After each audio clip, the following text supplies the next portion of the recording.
Gagawa tayo ngayon ng ponytail, crochet.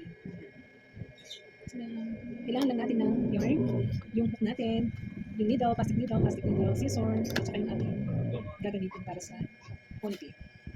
Yung unang gagawin natin ay slip knot. Yan, slip knot. Yan. Tapos, kukunin na natin yung ating ponytail. Pasok lang natin, hold natin yung tali. Yan. Tapos, chain lang tayo ng 3 chain. Yan. Tapos, pasok natin yung sobrang 2, 3. Yan. Tapos gawa tayo ng 5 double crochet. 1, 2, 3, 4, 5. Yan. Hindi natin ika-count as double crochet yung unang ginawa natin na 3 chain. Tapos, idilib lang natin yan dun sa unang double crochet na ginawa natin. Ipapasok natin yung hook natin, tapos ipo-pull through lang natin yung yarn, then gawa lang tayo ng 2 chain. Tapos, another 5 double crochet ulit. 5 double crochet ulit. Yan.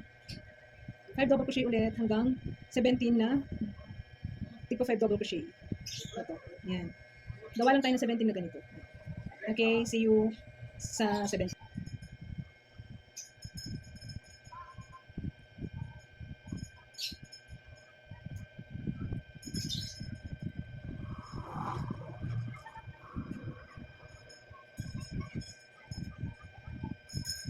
1, 2, 3, 4, 5, 6, 7, 8, 9, 10, 11, 12, 13, 14, 15, 16, 17. Yan. Tapos na, hanggang 17 na yung gagawin natin. Tadaan! Tapos itatahin na natin itong sobrang yarn. Looking in your eyes and I didn't know what I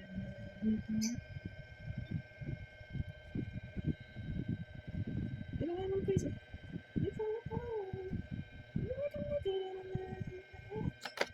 Cut off.